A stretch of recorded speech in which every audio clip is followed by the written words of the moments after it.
Hey everybody, I'm John McLaughlin with the Iowa Firearms Coalition, joining us with Michael Ware, and we have got a whole lot to talk about today. Let's get into legislation first of all, Michael. After any of these mass casualty incidents that we've unfortunately seen over the last several weeks, there's this instant gut reaction. We have to do something, and all this stuff gets thrown about. And if we just look back at history of over 30 some years of these events happening, people do things, they make legislation, they ban certain firearms or magazines, and obviously it's still happening. So the instant do something doesn't really seem to be effective. You're right about that, John. I think that we have to be very careful. We should always be careful. We should think first. Remember when I was a kid and my dad was having me cut some things for him, helping him on a job site. I cut it 3 or 4 times and I cut it wrong, and so Dad said, measure twice, cut once, son. And I think that that's sage advice and it applies all the time. So we do, John, you're right. We do have this overwhelming temptation to just do something. And so whether you're on one side of an issue or the other, it doesn't matter. You're compelled to act. And the fact of the matter is that's not our best option here. I think we need to think through what we're going to do, because what usually happens, and this is akin to how we've patterned or positioned ourselves, especially in the United States, is once we do something, then it's cured, right? It's taken care of. If I put that gun-free sticker zone or gun-free sticker up in a mall or a church or a school, there'll be nothing that happens now because I've taken care of it. But really what that does, and I know that you know this, John, is this gives people a false sense of security. They think that they've acted and they think they're safe. So if we run out there and we do something, which is almost always something that gets done to the 99.999% out there that are the good guys, because they'll actually obey the rules, then we haven't actually stopped the bad guys, but we act as if we had. We think as if we had, and it's really perilous. We've got to stop this cycle, pump the brakes, and talk about something different. So that's part of what we've been working with for years and talking with legislators about more often recently. And I can walk you through that. I mean, what questions do you have? Well, just getting back to what you just said, if you look at these incidents over the past, and you never have all the data right off the top, but as we go back, we see that a lot of these killers searched for locations before they did their act. So they drove to one. Oh no, they saw a police car. Oh, they saw an SRO walking out front. Okay, I don't want a battle going into the school. So then they'll go somewhere else. So oftentimes, they've cased the place they're going. They know it's a soft target, and there's nothing that says soft target more than having that gun-free zone sign or sticker out front. Mm-hmm. It's to the point now where I've warped, or shouldn't say warped, I've changed my thinking or morphed it into a gun-free zone basically being a killing zone, because people are walking around, they're staring at their phone, they're looking at the ground, whatever it is they're doing. They're not even paying attention to their own children the way they should, much less being able to walk over a crack in the sidewalk without falling. And they certainly aren't looking for evil and perils around them. And it's because we've lulled ourselves into this false sense of security, and it's deadly. It's deadly, John. It is bad. So should I go right into it? Is that what you'd like? Yeah, well, let's start with the age limit thing. We've seen testimony in Congress, and I've heard this even in Iowa, about why don't we just raise the limit to 21 to buy a semi-automatic? So what would your response to that be? Disregarding, of course, the Second Amendment doesn't say anything about 18 or 21. Well, if we take it back to its basis terms, we know that there's a misunderstanding about what the Second Amendment is and isn't. The Bill of Rights are things that are pre-existing. Right. They were before we came to America and formed the nation and formed the government. They pre-existed. So these are things that protect them. And I think that that's a very important understanding or distinction to make. I don't think enough people understand that. They think, well, the Second Amendment allows you to have or do this with limitations. Wrong. It's wrong.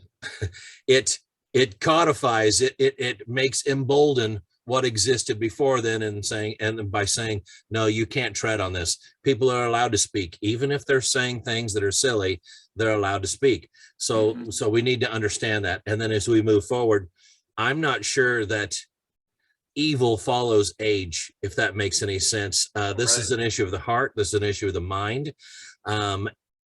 And I don't believe that a magical age will change that. You're going to send boys off to war. You're going to have people stand a post. You're going to ask men and women to defend the country, be cops, do all these other things. But somehow the magical age of 21 forgoes all these problems. And I'll touch on age a little bit as we move forward and some other things too, because I think that we've magically assumed that some sort of age translates to there being no problems, or this is where problems end and problems start. So I'll touch on that in a little bit.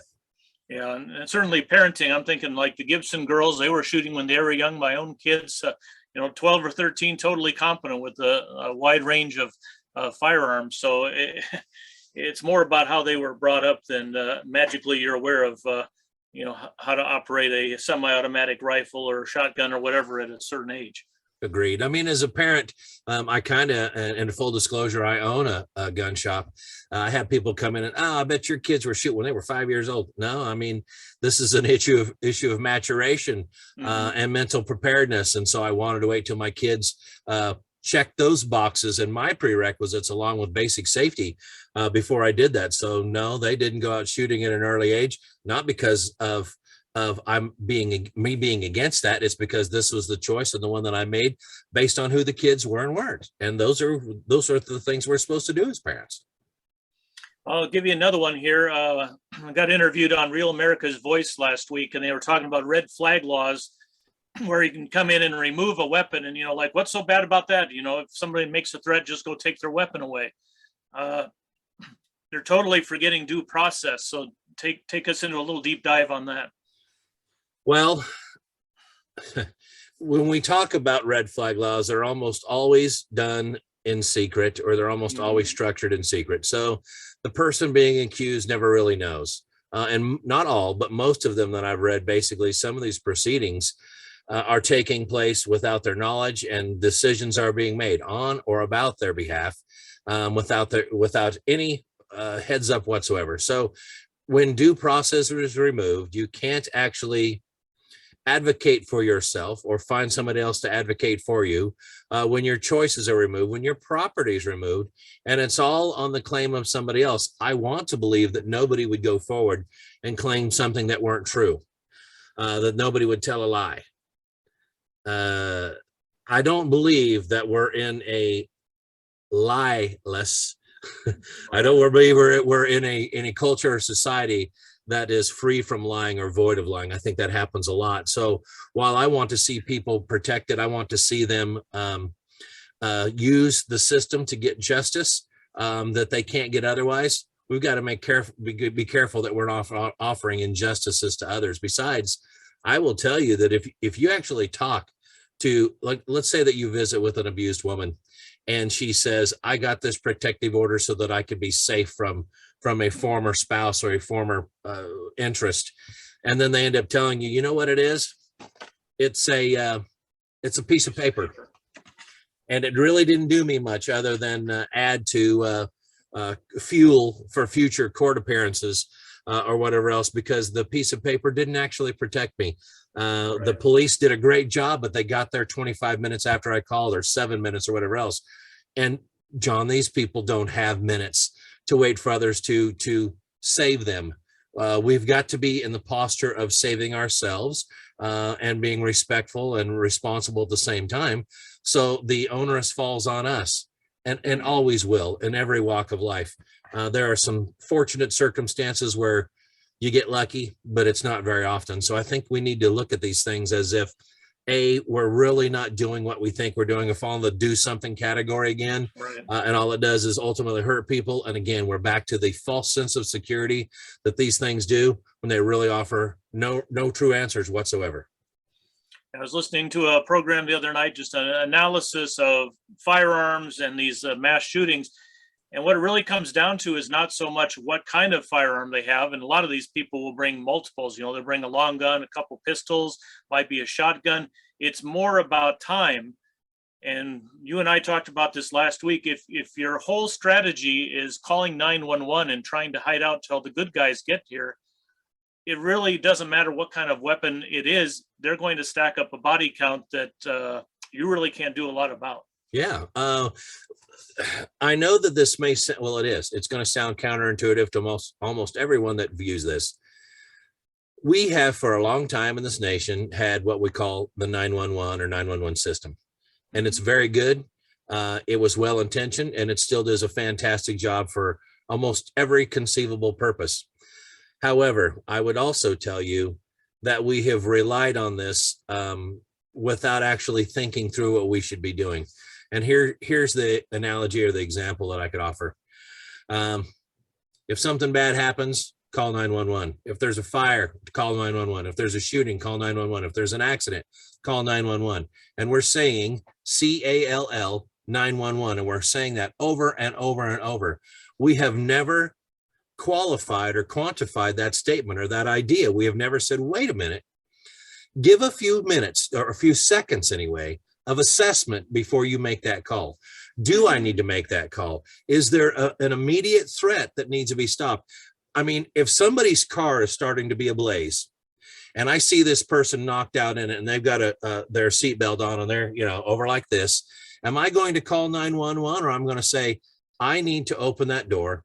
I need to unbuckle this person. And although I wouldn't ordinarily pull them out for fear of something being wrong with their neck or their back or whatever else, right, they are in imminent danger and they're going to die if I don't get them out. So under this circumstance, I will pull them, get them free of the car that's beginning to burn and the blaze that's getting larger. Now I can call 911. So we have to have that assessment first. I think that it was probably understood in the beginning, but we've lost it. We have to make that assessment and then act based on that. So there are some mental practices that we have forgone, John, and we've got to get back to that. We've got to get back to thinking first and acting second. You and I thought about this conversation before we entered into it. We engaged our brain, or gray matter. We engaged our brains. We have to do that on every level. And I think we're moving away from that as a culture, and we got to get back to it, man. We do. It's taking responsibility from yourself and handing it off to somebody else is what it is. You can do that in small, tiny, isolated scenarios, but only if everybody understands that and they're there waiting for you. I mean, our children expect for us to grab them when your boys were little and they came running down the stairs and they jumped into the air. They expected for you to catch them, right? Okay, that's not where you and I are at as adults. We have to take care of those things ourselves. So you and I can't jump off the stairs, call 911 as we're in flight and expect for them to grab us before we land and break our faces. I mean, that isn't going to happen. So we've got to do this ourselves, and we got to think about what that looks like. So think before you call 911, assess what's going on, and act if you need. What we say in the aviation world is aviate, navigate, communicate. Communicate comes in third. If you don't solve the problem yourself first, some guy on the ground or on a telephone or a radio is not going to reach up into the air and magically save the day. Same thing with firearms, with the police, they bang, bang, bang, shots fired, shots fired, shots fired, bang, bang, bang. No, solve the problem first, then get on the radio. Hey, suspect is down. I'm okay. Send EMS. This mentality you just talked about seems it's kind of infiltrated just about every profession of quick, call somebody else first before you solve the problem.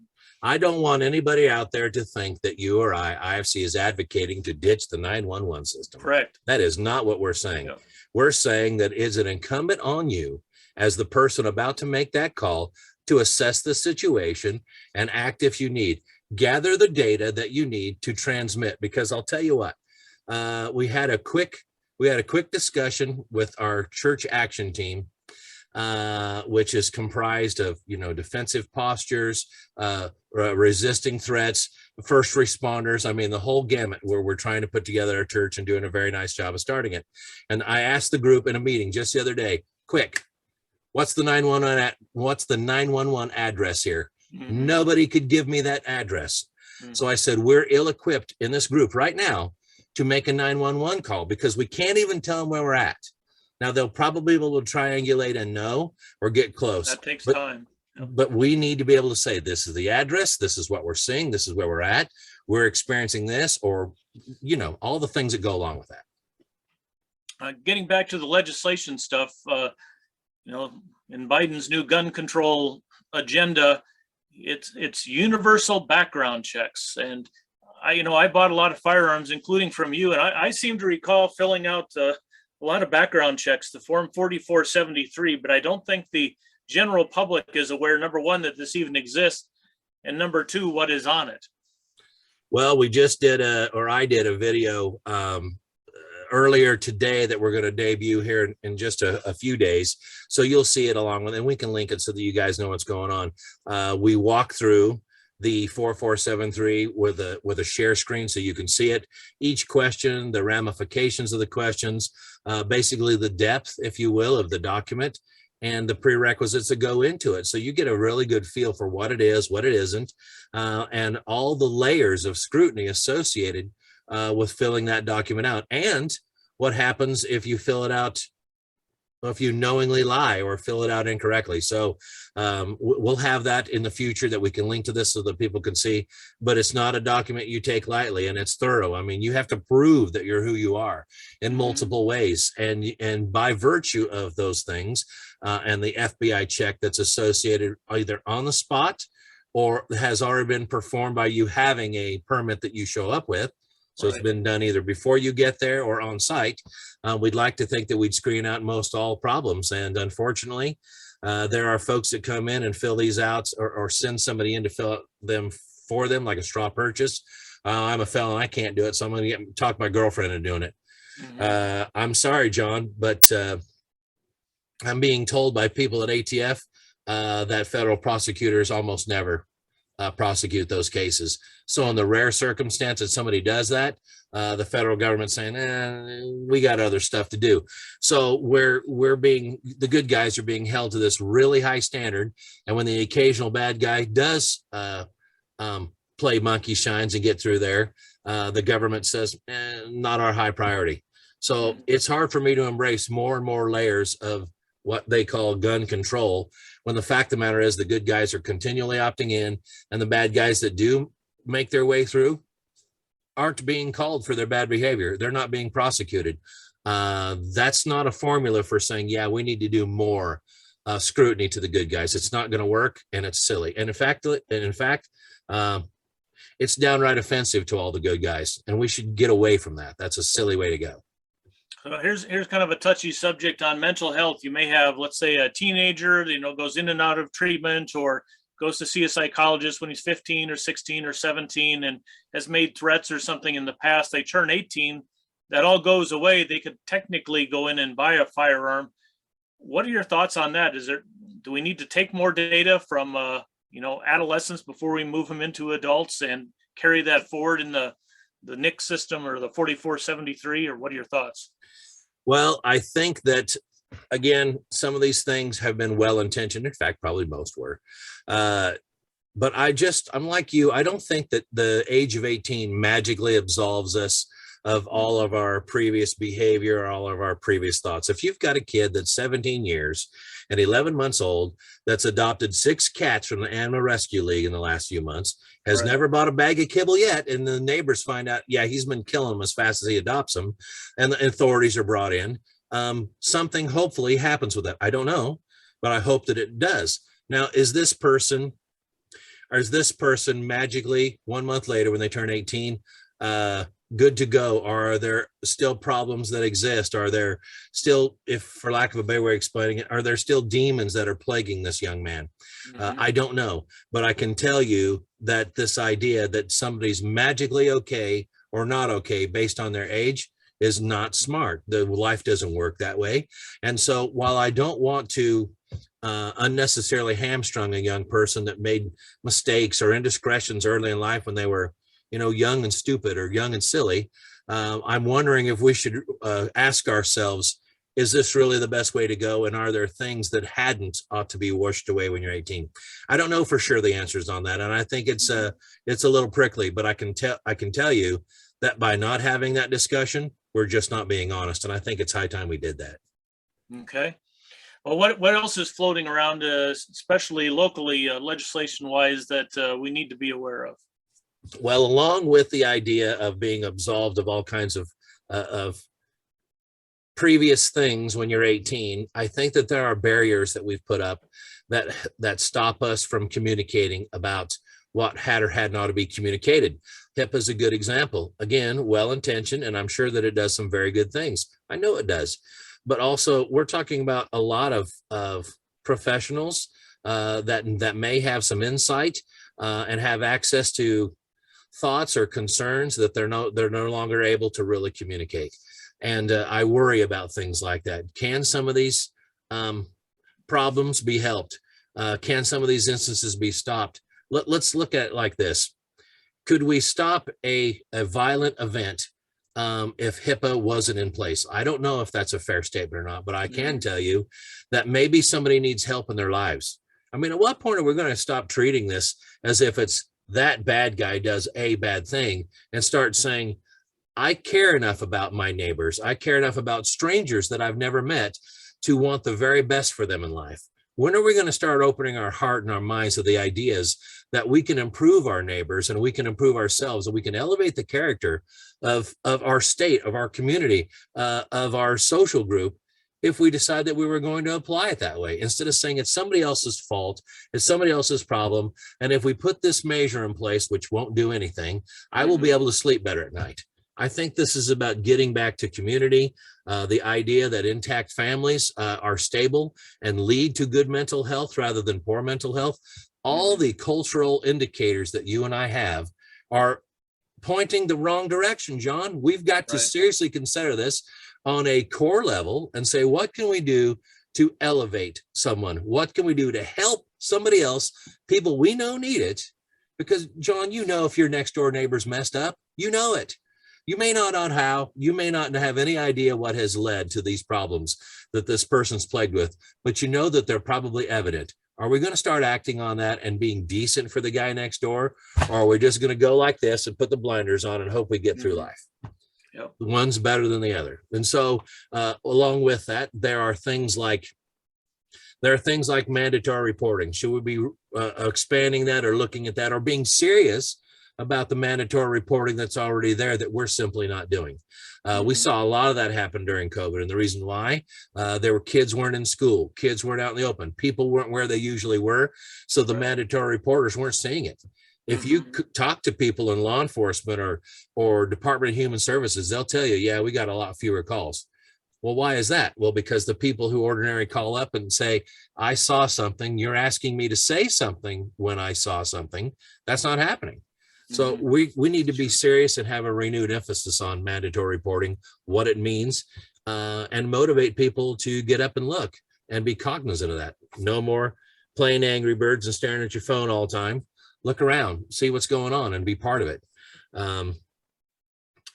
I know that I've never heard of Angry Birds. What is this?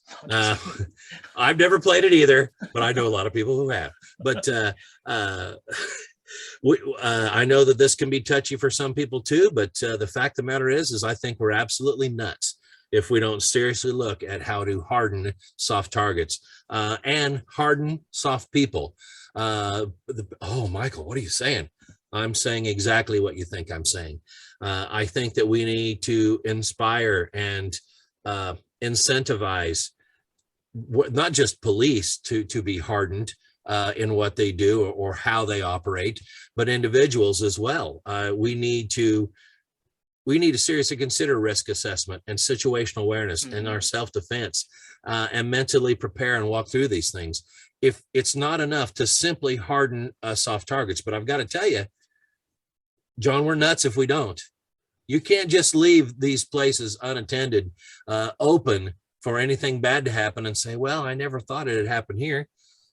We can't do that, and we shouldn't do that.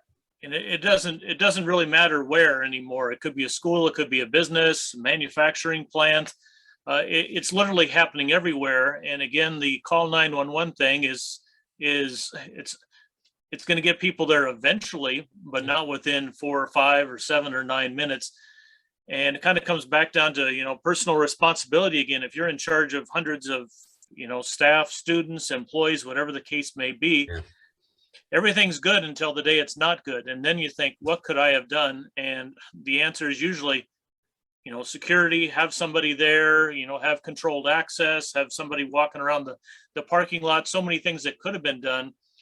And Carl Chin from the Faith-Based Security Network says, every one of those people who lost somebody in that incident would have given anything for someone to charge in there with the proper tools and solve the situation. Yeah. And you can't do that after the fact. You have to have that in place beforehand. And it's a low probability event, but I'd rather be prepared for the worst day and never have to implement it than to not have prepared and have it happen and have to live with that. Well, we've talked a lot so far in the video about inspiring thought and moving ourselves outside of our comfort zones so that we could readdress and reassess. I think that there are things that we can do that come at a bare minimum cost, maybe even none, depending on how they're done, that can actually jog school boards, jog schools into thinking about these things. I'll give you a good example. NRA has a program called School Shield, NRA School Shield. IFC was arranged to have the very first NRA School Shield training in the state of Iowa. Okay. Happened just a few years ago, actually a few miles from where I'm at right now. My personal sheriff, John Halferty, led the charge on that. He was a great ambassador, set it up so these folks from NRA, which this team is comprised of former FBI, lots of acronyms, and they came in and they taught local law enforcement, a group of people from all around Iowa. And they taught these local law enforcement and peace officers to go out and evaluate the schools in their neighborhoods. And so they went in and they did a thorough evaluation. Here are the things that you're doing well. Here are the things that you're not doing well. Here are some items that you can consider that are very low cost. Here are some things. Oh, you've got a school redesign or a new building coming up. Think about designing this, this, and this. It costs a bare minimum or nothing to make a few changes here. And oh, by the way, it resists attacks and it resists people trying to get in the school and all these other things. So NRA has programs like that, and they could never keep up with the number of schools that actually need it, but they do a good job of doing what they can. My idea was, and Richard and I fleshed this out, I visited with you about it some. Man, my idea was tie school funding or a prerequisite to having that evaluation done on an annual basis. So I would put forth in policy something like this. If you want funded with public dollars or you want funded in such a fashion, then you're going to have to have this evaluation done. And you're going to have to put it on your school board minutes, and it's going to have to be discussed, and you go from there. Now, I'm not saying that we should force individual school systems into something that they can't pay for, or they've already done, or they meet these needs through other means. I'm saying that the evaluation needs to be done.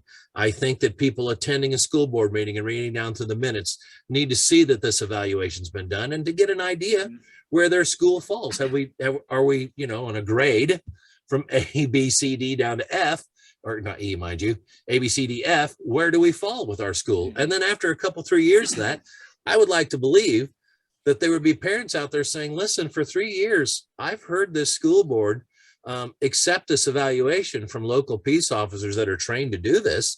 And each year you give no time or effort to any of this. Do I really want my kid in school here? Should I open enroll him somewhere else? Or at what point are you going to make this kind of safety a priority? Because not all these things cost tons of money. Some of these films that you put on the glass, I mean, that stuff's kind of cheap. And there are a lot of things you could do. The local quarry might be excited to bring you a chunk of limestone that was 6 feet tall that the kids get to paint on and do something that's school pride and school spirit, but it keeps a pickup from being able to be rammed in the front doors. I mean, some of this stuff can work and you don't have to spend a ton of money to do it.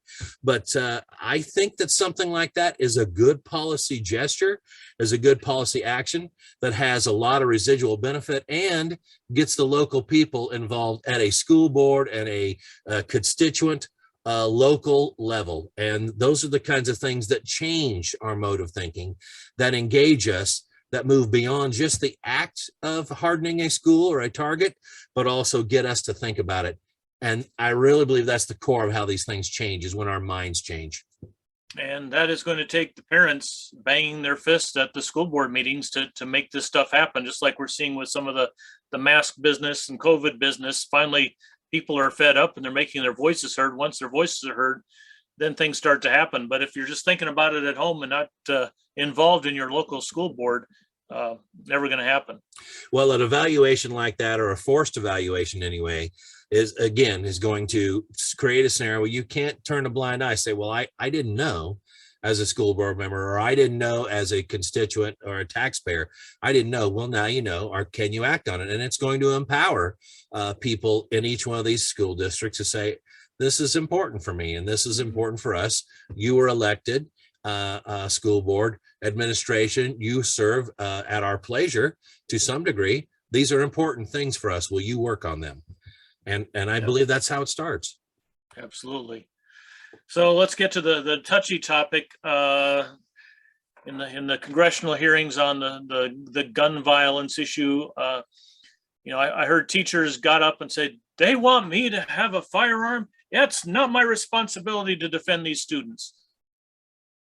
It's like, what? Is this just a total non-starter that there's got to be like at least 10% of school staff that would say, I love these kids, I will fight for them?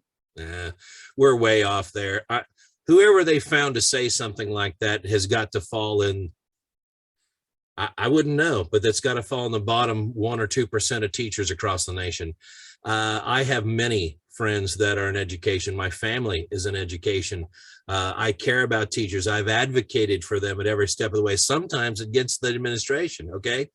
I don't know any teacher that I've ever met, and this is honest to goodness, that wouldn't put themselves in harm's way in a moment for their the kids in their class, for their children. I know teachers that consider them kids of their own. So whoever this person was that said that, they're silly, they're stupid, they're ignorant. I don't believe any of that malarkey, and I don't believe that teachers think that. Now, are teachers prepared to stand up and say, yep, send me out with a saw and we'll get a rocking and rolling? I don't think that that's probably the case very often either. No. But the idea that teachers don't want to defend their students, that's malarkey. That isn't true. They love their students. That's why they do what they do. Yep. Instruction, edification, teaching, John, as you know, is a crossroads of love for the student and love for teaching. And that's what they're doing. I know that they want to help them. I know that they want to spare them and save them. So I think there's a lot more allies out there than what we may think, but they're in a scenario that kind of mutes their voice. And so that's one of the reasons that IFC is here, so we can advocate for them.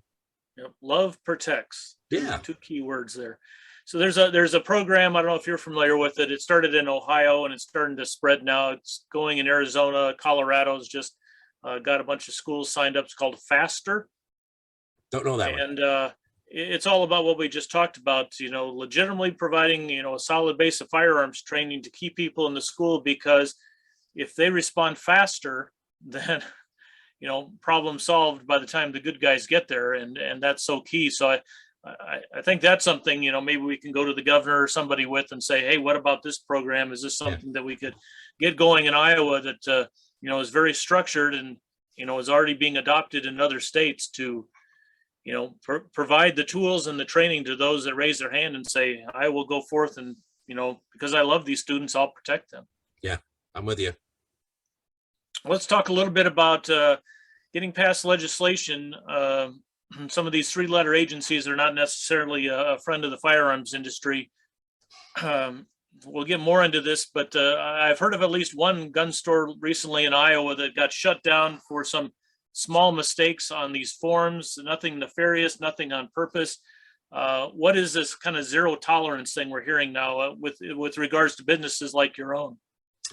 Well, the White House came out and said that we want to enforce a no tolerance policy for FFLs. So federal firearms license holders that make a mistake will have their license removed and they will be put out of business.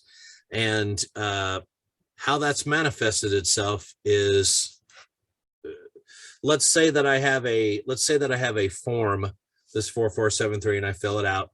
And let's say that you're a customer, John, and you walk in and you say, okay, well, you've been flying a lot this week and you're losing track of your days. And you write down, that'd be true. Yeah. So you write down June 10th and I don't catch it. And it's actually 11th and I write down June 11th. Well, even though that we filled this form out, all your information's there. A background check has been completed. I've recorded the serial number or the control number, if you will, for the NTN, the transaction number. I've got all these things. It doesn't change your name. It doesn't change your birth date. It doesn't change the weapon you bought, model, serial, any of that stuff. It doesn't change any of the things. It's all been done. But ATF says, wait a minute, these two dates don't jive. They're one day off. Well, that constitutes a failure to complete a background check, and a failure to complete a background check is cause to remove your license. So they pull it, and then you say, "Well, listen, I have made a mistake. I'm human. Find me somebody that's written 18,000 checks." And that hasn't had a problem in their check register at one point. I did all these things in good faith, and it doesn't change the information. The fact that I did all the background checks and I performed all these functions, I want to appeal this decision. And ATF's like, sure, you can appeal. Guess who it appeals to? Right, the same people. Yeah, you go in front of a higher level of ATF that have been told you never don't back up the people that were in the field, and this is a automatic. This is the way that it's going to stay. So people are being run out of their businesses for mistakes as small as that, and it only takes one. Mm-hmm. No tolerance means one. So you can successfully do this form and go through this process, which is long, takes several minutes, anywhere from 10 to 25, depending on what all gets done. You can go through that for 18,000 transactions and have two dates that don't jive by a day, and lose your license, lose your livelihood, have no means of appealing it beyond the appeal. So you're going to walk into the lion's den and say, I don't want you to eat me for breakfast, to the lions. Now, how's that going to go? So yeah, you just told me that with known straw purchases, these same people aren't doing anything. They're like, well, we're too busy. We can't mess with this. But yet they're focused on, taking a good business that contributes lots of tax dollars to their local county and saying, oh, one mistake, you're done. Yep. And they're doing all these things legally. They're going above and beyond the call of duty, the prerequisites to make sure that all these boxes are checked. And frankly, human beings do make mistakes. And listen, if they're big whopping mistakes or a series of them, you probably better sit down and say, listen, these business practices are wrong. They've got to change. I'm not aware of anybody doing that or having a series of problems. I've been through these audits before myself, and sometimes you do make a mistake, but I'm not aware of anybody doing it deliberately. And if they did, then there'd be cause to pull their license, and you could do that. But that's not what's happening before. One thing you said earlier, though, did stick in my mind. You said that the ATF isn't a particular friend of the industry. And I think that we've thought that too long. I think what we need to understand is ATF isn't a friend to any citizen. And the reason why is because they don't operate really within law, kind of, but they're free to make their own regulations. They're free to rule about something one way than the other. They do that all the time. They have for as long as I've have been part of their existence. They do whatever it is they want, and they change their mind. Something that's been a practice that they considered legal and just fine, and they ruled on, has been a practice for 10 years, 15 years, 2 months, whatever it is. And then they say, got a new director in today, or got a new bureau chief, and she ain't going for that. They want to do it differently. And you're automatically a felon today for something you weren't for the previous 20 years. I mean, tell me if you think that that's a friend to the citizen. It has nothing to do with the industry. People say that, and I think it's because they don't have any other thing that they can lay on it, but they're not a friend to the legal gun owner because of how they conduct themselves. And I'm going to bring heat down upon myself for having said that, but it's just the truth. I don't know what the ATF does that's valuable anymore. I don't know if they ever did. We'd have to think on that one a while. Well, I had and I'm not going to out him. I mean, he's kind enough to visit with me, even though I'm sure he doesn't like it very much. But somebody well placed out east at ATF called me on the phone, and we were walking through this. He says, I understand you've been critical.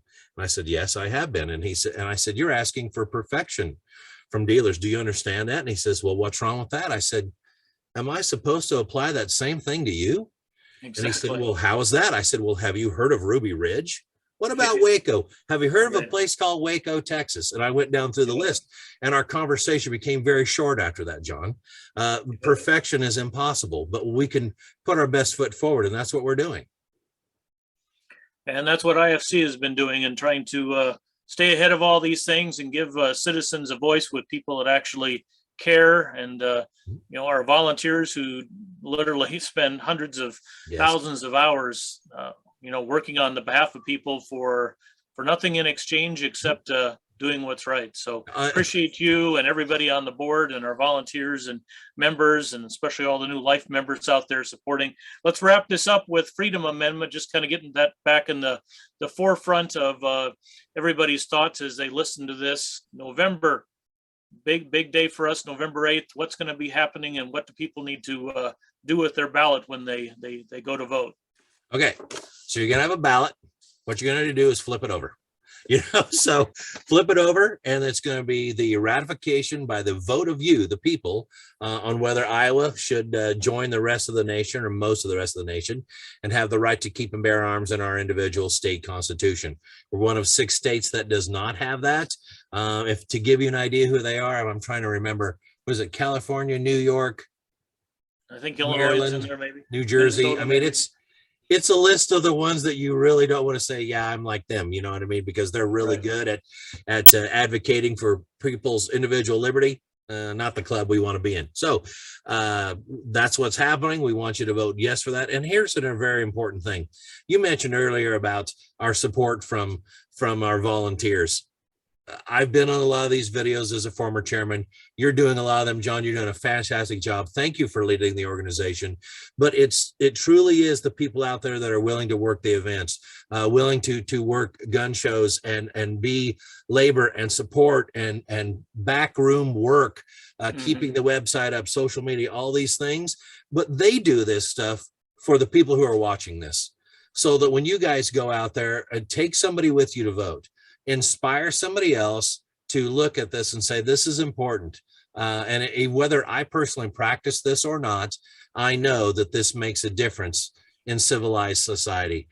In a good culture, these things work and work well.